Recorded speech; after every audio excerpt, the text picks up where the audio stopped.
My name's Suta Van Wyck. I work in Baker in Rossendale.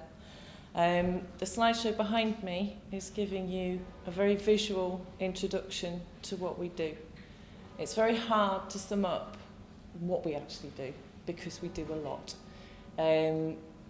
We do a lot around recycling and reclaiming, but the main thing we do is helping people to reclaim their lives.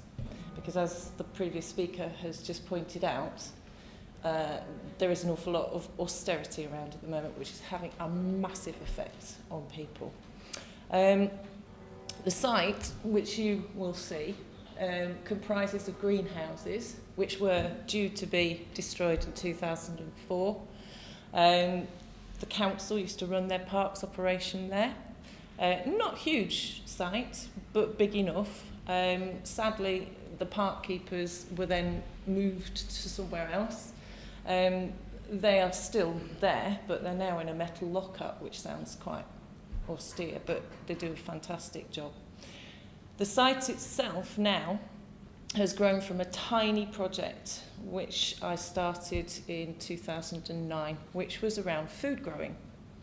The principle was to encourage people to grow their own food.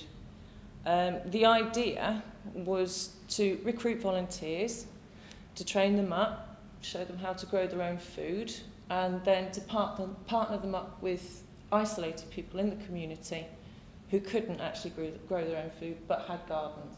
That sounds like a fantastic idea. But actually, the safeguarding issues were huge, absolutely huge. And it didn't really help with social isolation, and it didn't really help with growing anything. So we kind of shifted the focus quite massively, actually, to create a community garden centre and a greenhouse, in essence. It's now become a really quite massive project in its own right, where the focus is not so much on growing vegetables, it's on growing lives. Because the number of people we see year on year has increased. This year we have registered 116 people on site. Our relationship with Citizens Advice Bureau, which is seamless, they have seen nearly 500 people over the last 3-4 quarters, and accrued nearly £1.5 million worth of benefits back to those people who wouldn't have got them otherwise, either through sanctions or through not getting PIP or ESA. We are intrinsically linked with the CAB because the advice people need when they're at their lowest is extraordinarily difficult to find, particularly if you have a mental health problem. And that is the big thing that we focus on right now, is supporting people, re-identifying them, giving them a new existence, giving them something to pin some hopes onto, because actually there's not very much out there. So recycling and reclaiming really is stuff, a lot of people are thinking, but we're doing it with lives here. And what you did see then, was a lot of furniture being made. You saw a whole site being created, a whole environment being created, and every single person that works on that site is a volunteer. The board are all volunteers. They give their time for free. There's 2 or 3 paid members of staff, but the majority of the work, the support, the help, the social contact is all given by the people. And these people are people who've come from the darkest place you could possibly imagine. So when they arrive on site, they could present with any number of different issues, from mild to moderate anxiety, depression, to really severe, long and enduring mental health. So we have a partnership with the local mental health team and a range of other partners, which Ben will talk about in a minute. But we are intrinsically linked with a number of different organisations within this small community of Rossendale, which helps us deliver an absolutely essential service. So yes, we do recycle stuff. We use bottles to build walls with.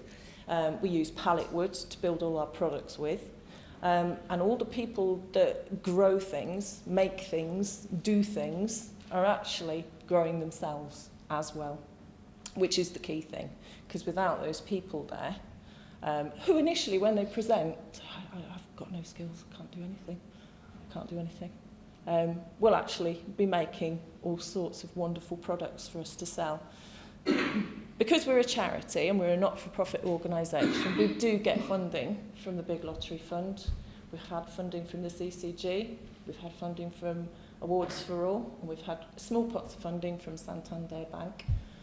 The largest amount of benefit, like for like, is the hours that volunteers put in. So last year, I think it was about 40,000 hours of time that people put into this project. There's an awful lot more I could say, but I can't. You know, basically, this project is essential to this local community. I feel very emotional and very passionate about this particular project because I have seen people go from virtually nothing to becoming central to the organisation, to the point where they are actually on the board.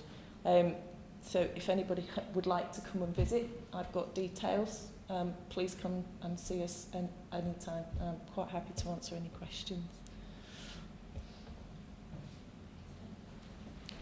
In a minute.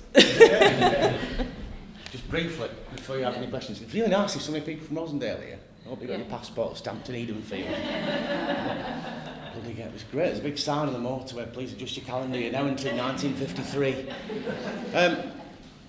So I've been working with the overarching Stubbylee Community Greenhouses and Beggar Consortium Trust for about 7 or 8 years now.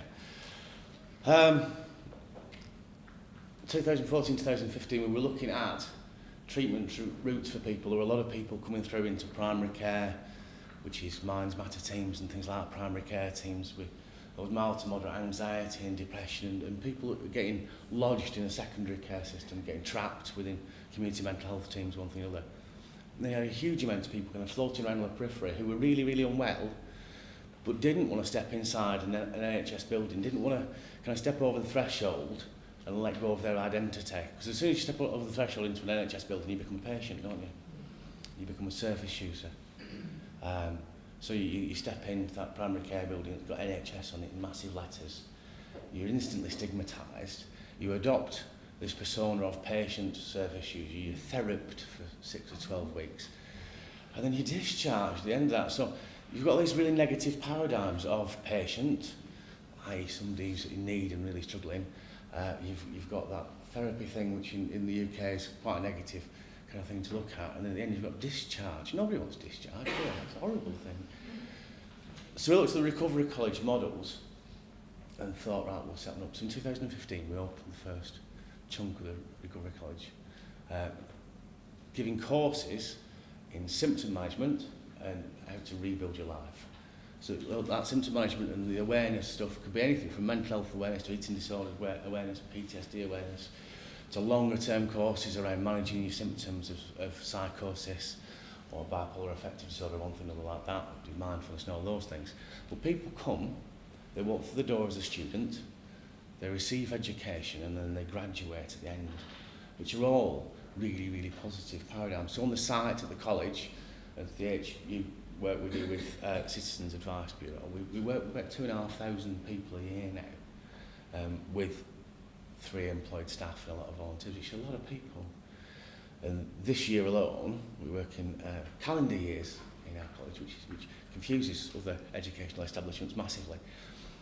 So far this year, we've got 2 more enrolments to come. We're up to 612 individual enrolments, which equates to 1,015 course enrolments, which might sound a bit rubbish, but it's probably similar to what Accrington College had as a whole last year.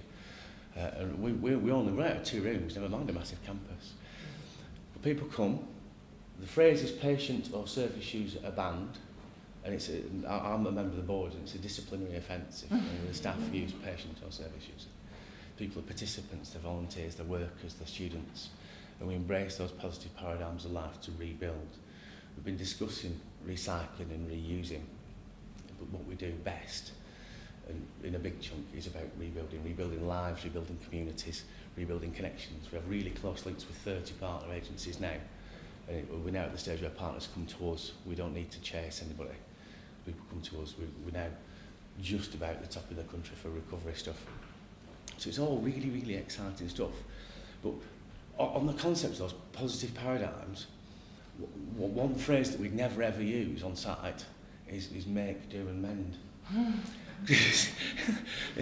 In Rosendale, as people will attest to, it's got such negative connotations. It's not called making, do and mending, it's called life. Being careful and not throwing stuff away. Make, do and mend, bloody hell, look at that, it's brilliant, that's why I bought it. I'm not making do, it's a great thing. Why did I buy it otherwise? I'm not making do at all. Thanks for your time.